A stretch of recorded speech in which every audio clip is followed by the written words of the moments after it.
Okay, so we'll pick up roughly where I left off last time and now focus on the larger adrenal masses. And I will say, as I commented before, perhaps, these are the ones that are really most challenging in conference because, obviously you have anything from an adenoma to a carcinoma to unusual theos to benign lesions that simulate malignancies. And I think these are the ones that are most challenging.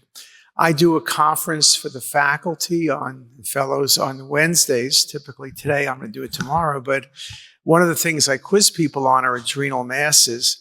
And if I want to give people a hard time, I could just show them a large adrenal mass because you can give a great differential, but it's hard to be very specific. And as we mentioned before, biopsy is typically not an option.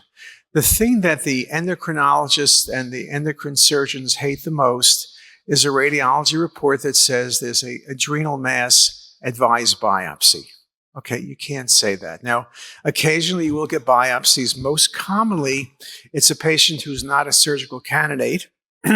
It's a patient perhaps who has lung cancer, and they need to know if that's a met to stage the patient's disease. Those are the situations you do biopsies. But for a large mass where the possibility of a carcinoma is a definite consideration, you really don't want to do you don't want to do a biopsy. So again, we need to figure out how to do imaging, okay? Lab values can help, but not always. It's interesting, the prevalence of adrenal cortical carcinoma, which is a thing we always think about for large masses, in incidentally discovered adrenal nodules is less than 0.5% for lesions under 4 centimeters, but even only 35% for lesions over 6 cm. So in our mind, we always think about ACC as a big, ugly mass, which indeed it commonly is. But I'll just show you 2 cases at first that we had in the past year, which really show the importance of combining imaging and history. So here's a patient who presents with hypertension. And actually, the study was initially done to rule out a renal artery stenosis. For some reason, that was their consideration. And if you look at this case, this is a 32-year-old male. He does have an adrenal lesion. But you look at it, it's only, a centimeter, a little more than a centimeter. It measures about 30 Hounsfield units or so. So you can't call it an obvious adenoma because when I look at it, that's what I'm thinking about. When you give IV contrast, it enhances to about 101 Hounsfield units. But again, it's a small lesion. There it is in the coronal view. So now what you're saying is a patient with hypertension with a 1 centimeter or so adrenal lesion, what are you thinking about? From an endocrine perspective, then you're thinking about primary aldosteronism, which is a common but often undiagnosed cause of hypertension. Patients usually present with hypertension, hyperkalemia. The treatment of a primary aldo is resection. Remember, that's where we often will get the interventionalist to look at the blood, look at the venous output, because sometimes patients have bilateral lesions. You can't figure out which one is the functioning lesion. But if you look at the chart, what gives you primary aldosteronism? Yes, it's typically an adenoma. It can be hyperplasia. It can be ectopic secretion, which is really rare. But it also can be an adrenal carcinoma. Remember, we think about adrenal carcinoma as a functioning tumor often, but it's typically Cushing's disease. This patient went to surgery. This was a 14 millimeter adrenal cortical carcinoma. Okay? What did I say? Obviously, that's what it must be. The good news for the patient, it was very, very clean margins. They're simply going to follow this patient. There's no chemotherapy. There really isn't any good chemotherapy, even with aggressive adrenal cortical carcinoma. You can give mitotane, but has lots of complications, and it's not clear how well it works. So this patient theoretically should be cured. Here's another patient. The patient was a 22-year-old female who presented actually with facial hair increase, and so they got this scan. And you see what's a relatively small adrenal lesion. It's 36 Hounsfield units again, so we couldn't call it an adenoma. We give IV contrast, it's 100. We wash out at 53. So if you look at it, it's an adenoma. The problem is the patient had symptoms, right? They had increased facial hair. That's not normal, and that can be due to many things, but it can also be due to adrenal hyperfunction in a patient who has an adrenal cortical carcinoma. This lesion was resected. It was a 1 centimeter ACC. Those are two really telling cases because if you look at the imaging, every one of us would read this as perhaps a lipid poor adenoma. It washes out well. It's 14 millimeters or 10 millimeters. We see these every day. But once patients have symptoms, it changes everything. So a good rule, when I talk about ACCs and show you the big masses, that's great. But every once in a while, you're going to see these. And so all our rules change. Once it's hyperfunctioning, you can't go by washout values. Then it's really, critical management, which will relate to us dealing with endocrinology, dealing with endocrine surgery. So now you look at large tumors, okay? And typically 4 centimeters is what's considered a large tumor. Now, again, all of us, at least conceptually, tend to worry more when adrenal lesions get larger, but only about a little less than a third of adrenal masses over 4 cm are in fact going to be malignant. So we need to look at other ways, including the clinical context of things, looking at the various washout values, looking at the various appearances. Now, I showed you this before as well. This was a good article from Mayo Clinic because it had 4,085 patients. That's a lot of patients. 705 of them had masses over 4 cm. And again, you could see that ACC was not that common, 13%. Other malignancies, 18%. So a third of patients or so had malignancy, but you're still dealing with benign lesions very, very commonly. And so that article, their conclusion was, we suggest that clinical context, hormonal assessment, and image phenotype can together determine the need for adrenalectomy in patients with tumors over 4 centimeters. But again, you need to really manage these patients with a multidisciplinary team because they're very, very challenging patients. Now, if I look only at malignant tumors, what things help me? Well, compared to benign tumors, the article goes on to say, malignant tumors were less frequently diagnosed incidentally, but they can be. They were typically larger, 7 cm versus 5, and had higher unenhanced CT numbers, typically 35. But again, to be fair, we all know that lipid poor adenomas are in the 20 to 40 range as well. So that's really not that helpful.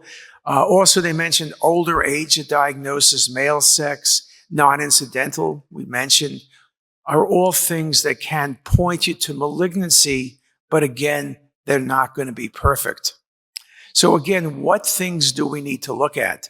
And again, several articles, this article by Thomas, our study suggests CT has the ability to identify characteristics significantly correlated with benign versus malignant tumors. And things that they looked at were shape. The rounder it is, the more likely it is benign. But I showed you those 2 ACCs that were basically round. Presence of fat, I agree with that. Again, theoretically, you can have macroscopic fat in adrenal cortical carcinomas, but that usually is a very aggressive tumor invading the periadrenal fat. It's not the same as those myelolipomas I showed you. Pre-contrast under 10, okay? We would agree with that. And if you have those latter two, the specificity for benign is going to be higher. Now, one thing I'm also careful about, and again, I mentioned I quiz people in conference. One of the things people always ask, am I looking at an adrenal mass or not? Because adrenal lesions particularly can be simulated by large pancreas, spleen, or stomach masses. So for example, this patient was referred to adrenal conference, and it was a plain chest CT. It was actually a chest. This was the lowest scan. This was the mass. This was felt to be an ACC. Patient came back with contrast, scanned the entire abdomen. This was read as ACC. And you have to admit it's a large mass. But if you look very carefully, and AI is used, we have this AI program that draws a circle on the adrenal. It's a really good program. It's called Putting a Circle on the Adrenal. It's proprietary, I know, but every one of you has the same program we do. So sometimes you need to look very carefully. Sometimes the adrenal is squished and you can't see it, but there's the adrenal gland. So this is not an adrenal mass. It could be what else is it? When you looked at the recons, this was coming off the stomach, and this was a GIST tumor. So gastric tumors, GIST tumors especially, can really simulate adrenal masses. Or in this case, it looks like a large cystic mass with septations. Could be an ACC. I can't argue it's not. But when you look at it, you look at the epicenter, you look at the appearance, you got to be thinking, could this be pancreas? And this was a large mucinous cystic neoplasm. So just to be careful, not everything that looks like adrenal is adrenal, and it's not a problem with small lesions. Then you're always certain it's adrenal. It's these larger lesions. So you can make mistakes potentially that way. Now, I mentioned large lesions can be benign. Here's just a list. And I showed you some adenomas. Here's just a good example. It's a 5 cm ACC.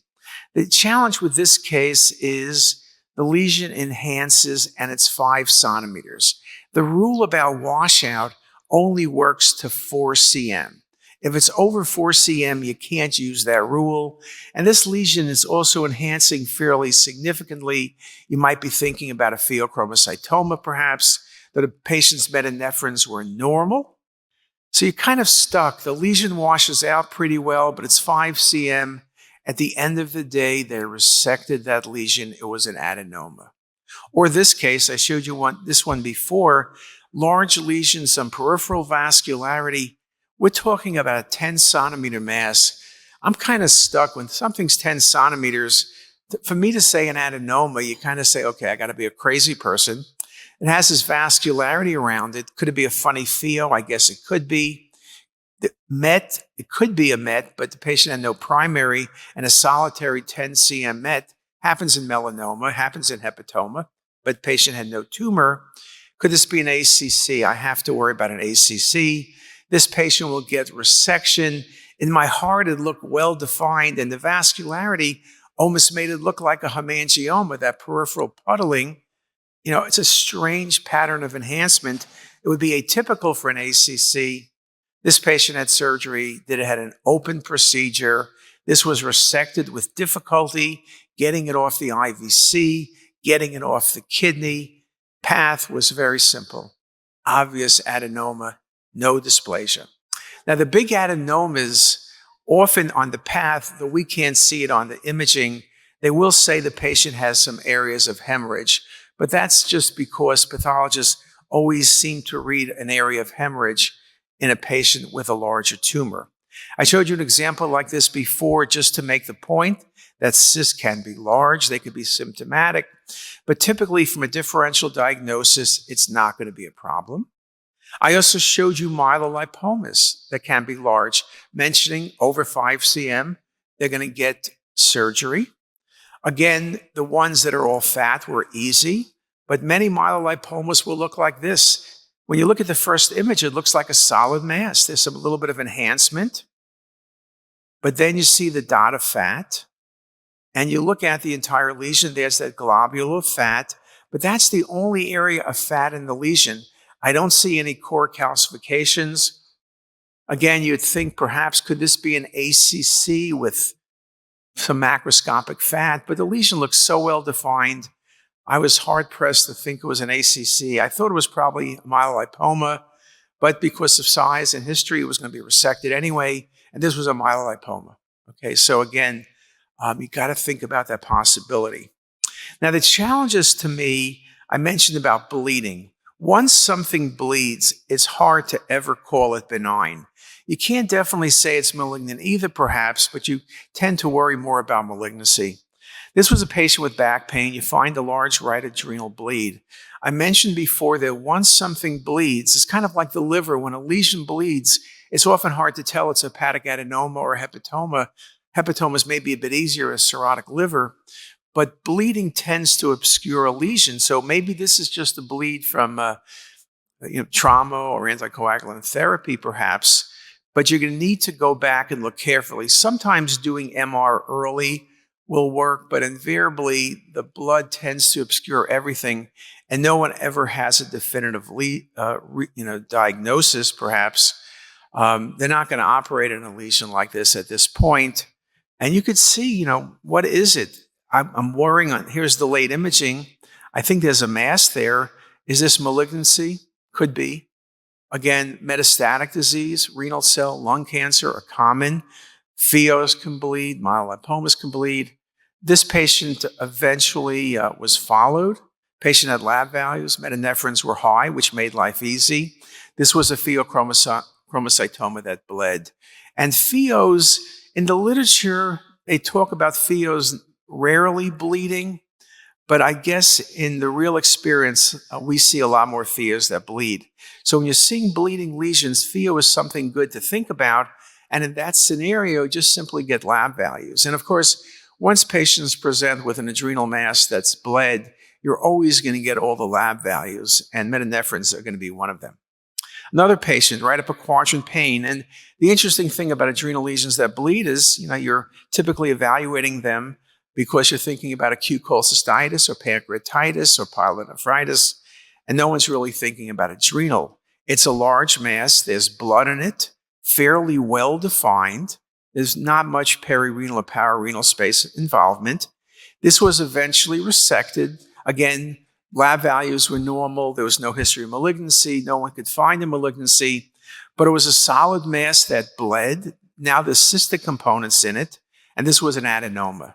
So again, I think we're challenged from an imaging perspective to make the right diagnosis. And as I mentioned, here was a case of a patient who had some back pain and weight loss. I saw this mass. It's hard to go beyond ACC. This was operated on. There was no sign of malignancy. It was just simply a large hematoma. Obviously, when hematomas calcify, it's very easy, but in my experience, it's infrequent to have this type of calcification, which makes our life easier. Okay, so what about ACC? That's the thing you always worry about. As I mentioned, the main reason for not doing biopsies is surgeons are afraid if you do a biopsy of an ACC, you're going to seed the tract.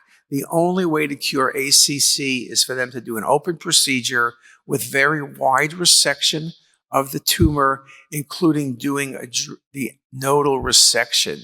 That's really the only hope for doing it. In terms of presentation, Cushing's is the most common presentation. I showed you an Aldo before, but Cushing's is really the number one presentation. It's typically in younger females, but there are a range of different presentations. ACCs are large. 70% are over 6 centimeters. The typical range, I showed you one that was 1 cm, but typically people quote 6 to 20 centimeters. The attenuation value is going to be around 40. It's surely more than 10 on non-contrast scans, but that typically is not going to be very, very helpful. And as I showed you some examples, there's lots of mimics of ACC. But let's look at some of them. Large right adrenal mass. In terms of imaging, when you look very quickly, this could be a renal mass, it could be a liver mass. The coronals are obviously very helpful. The other thing I find very helpful, because the coronals with adrenal is really pushing the kidney down, not medial, but typically straight down. You'll also want to look very carefully at the vasculature because ACCs involve the renal vein and IVC. You've got to look very carefully at that. I also recommend doing MIP imaging because on the MIP imaging, you can very nicely see the neovascularity. Here's another example. ACCs are very necrotic. I showed you examples before of pheochromocytomas, but adrenal cortical carcinomas can also be very necrotic. So large cystic necrotic tumors, ACC is something I really think about. Here it is nicely on the sagittal view. I mentioned about adrenal cortical carcinomas being incidental findings. This was a patient with flank pain and a history of ulcerative colitis. It was just, we were doing this study because it was assumed the patient had a flare of the UC and there was concern for an abscess, but we picked up this incidental adrenal mass. I did look at a scan from 2 years earlier, eventually, and I saw nothing. But here's a large mass, maybe some faint calcification you can see. The mass is cystic and solid, somewhat necrotic. The borders are pretty good, but it's a large necrotic tumor. So a cystic lesion with calcifications, necrotic in the adrenal gland. This was an adrenal cortical carcinoma. And here it is on the cinematic rendering as well. One of the things we are looking at, we published an article about a month ago, was looking at cinematic rendering for looking at necrosis and tumors and trying to be able to predict what the tumor is based on the degree of necrosis. And I think things like this are really, you're going to see this work going on now with AI for looking at adrenal lesions and trying to be able to predict what things are. Adrenal lesions can be very well defined. So this lesion is large, it's vascular, but it's very sharply marginated. So not every adrenal carcinoma has irregular margins, and this one very nicely shows you the vascularity, the size. Again, with the MIP imaging, the neovascularity nicely shown, and the central necrosis. So again, if I was doing a differential diagnosis and you asked me what else this could be, so I would start with ACC, I think, but I would also go with pheochromocytoma. I think those are really the only two things, maybe a MET, okay? I've thrown a metastasis, but I would really start off with ACC. Another patient, back pain, and here's a very typical example, non-contrast CT, it's about 8 centimeters. So you're going through your differential, you know washout is not going to help in this case, it's over 4. This lesion is well defined, it doesn't really look aggressive, perhaps. Could be a pheochromocytoma, that might be a thought. You give IV contrast, there's a little bit of enhancement, right? But it's not a whole lot of enhancement. So the pheo comes off the list. I could think of lymphoma, I'll speak about lymphoma in a moment, but solitary large adrenal mass can be primary lymphoma, that's a possibility. In my mind, I'm thinking, could this be a crazy adenoma? Can I make some incredible diagnosis and impress everybody? Or make the wrong diagnosis, also impressing everybody, maybe in a different way? Like, who's that crazy guy at the end of the Zoom call with the long hair? But I don't know. So what do you do with something like this? I think at the end of the day, the temptation is to biopsy it. But again, the surgeon will say, it could be an ACC. Here's some necrosis. Could be a necrotic pheo. Not every pheo is vascular. Again, you get the lab values. The lab values rule out a pheo. So you're kind of stuck here. This was resected. It was done as an open procedure because they were concerned that the patient had no clinical symptoms. There was no Cushing's or anything else. This was a primary ACC. So again, the spectrum becomes very, very important. Now, in that article talking about large lesions, the other thing is other malignant tumors. Now, other malignant tumors are commonly going to be metastasis. I would say in terms of the METs that we see that are largest, I would put up melanoma and hepatoma. If I only showed you a bunch of METs, sometimes you can't tell where they're from, sometimes you can. If I see something vascular, I'm going to say renal cell. And then if you tell me it's not renal cell, I'll say hepatoma. Then I'll say melanoma. If you show me something that's cystic, I'm probably going to go with melanoma first, okay? So adrenal METs occur with a range of findings. But again, specificity. Here's a patient with METs to the pancreas and to the adrenal glands. Bilateral adrenal masses, they are large. This was colon cancer. I have to admit, I don't think of colon cancer as something that gives adrenal METs to begin with, let alone bilateral masses.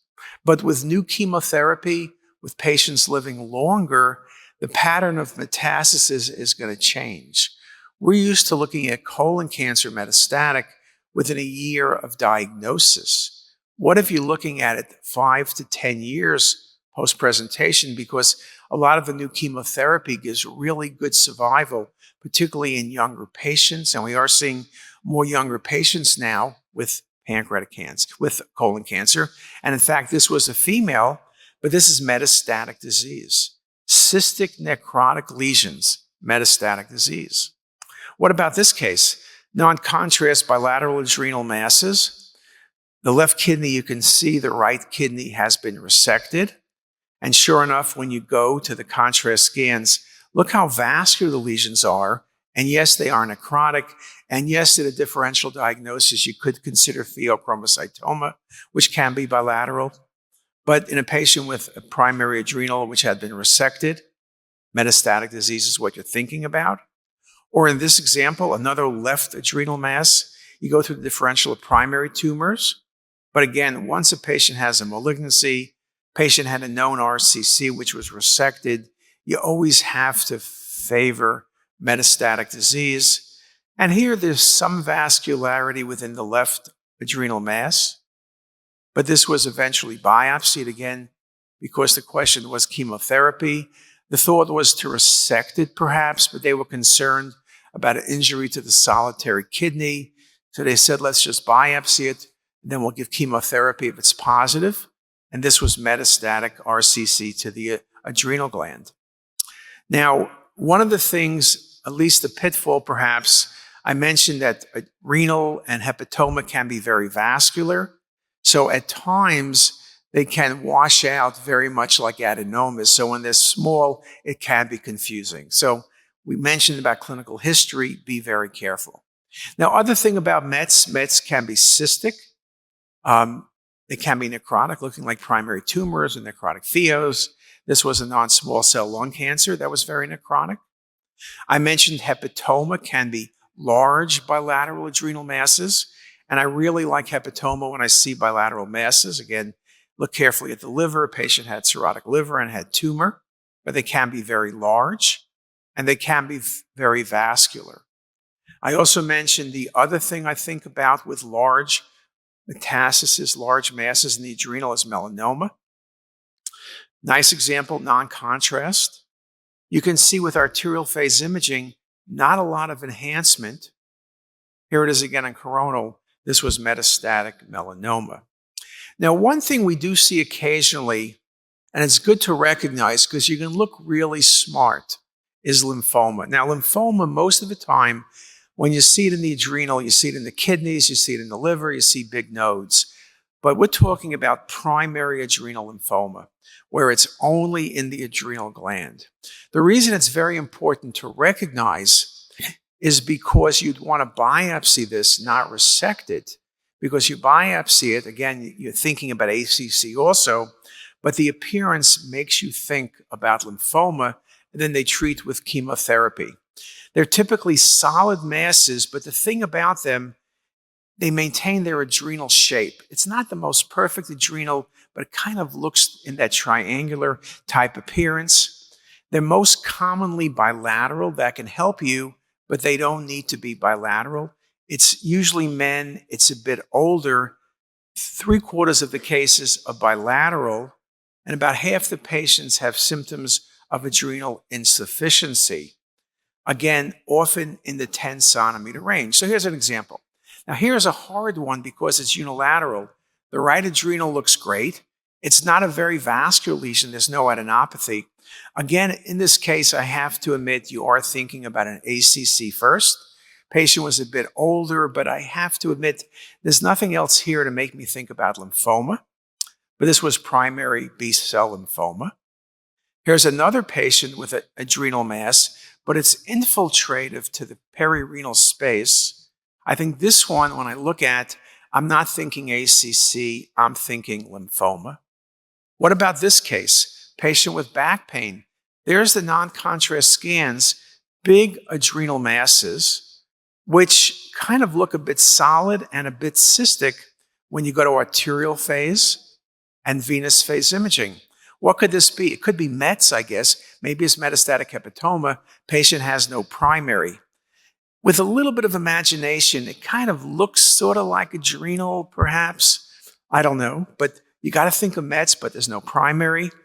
What else could it be? Could it be bilateral pheos, but the labs will be normal, and pheos should be vascular? Here it is on the cinematic. This was a patient with primary lymphoma, classic bilateral masses. Another example looks very similar, and once you've seen a few, you can make the diagnosis. Here's bilateral masses in a patient with back pain and fever. Nothing very impressive non-contrast, except for size.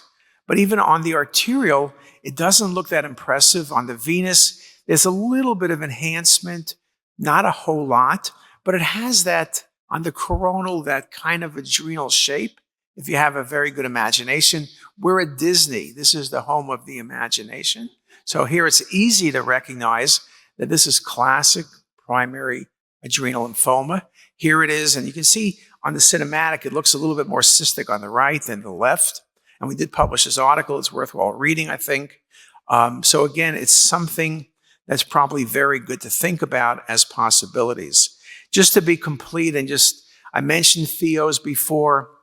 Again, pheos can be very large. They can be very vascular. So in this case, again, you might think about ACC. ACC can be very vascular as pheos. ACC is more likely to be necrotic, but as I showed you, pheos can also be cystic. In this example, it's possible. The last thing I'll mention, and the cases where I will admit I never get them right, is the rare adrenal carcinomas or sarcomas. Here's a patient with a large adrenal mass, very vascular. To me, this is an ACC, no problem. Look at the neovascularity. Patient goes to surgery. It was well defined on the late phase imaging, but this is an ACC without a doubt. No, it was an adrenal sarcoma. Here's another patient, large left adrenal mass, solid, infiltrating. I guess you could think maybe about lymphoma, but you're probably more likely thinking about this being an ACC with infiltration. There it is on the coronal view. There's some hemorrhage in the lesion. This was your classic epithelioid angiosarcoma. Okay. And I always assumed if I saw it once, I would get it right the second time, see one, do one, something like that. Here was another case, patient with some vague back pain. I look at the non-contrast. Could this be a myelolipoma with punctate calcification? Though I don't see the fat. Kind of looks like funny calcification. With contrast, it didn't do much for me, not a lot of enhancement. Could this be benign? Maybe it's an old hematoma. That's what I was thinking. That's what I said, but it's coming out. This was another epithelioid angiosarcoma. So I'm due for a third, but these are going to be rare. We see one of these about every 2 years. So I have about 8 of them in total. So concluding then, with adrenal masses, again, it's a challenge. The larger masses, we're thinking malignancy, and that's a good thing to think about. But again, that's only 1/3 of the cases. So you need to follow some rules, clinical context, hormonal assessment. The correlation with lab values becomes critical. And again, multidisciplinary teams, I do have to admit, are very helpful. It's a really good discussion. And these are very, very fragile, very difficult patients. And adrenal surgery is not easy. So you want to operate on the right patients only.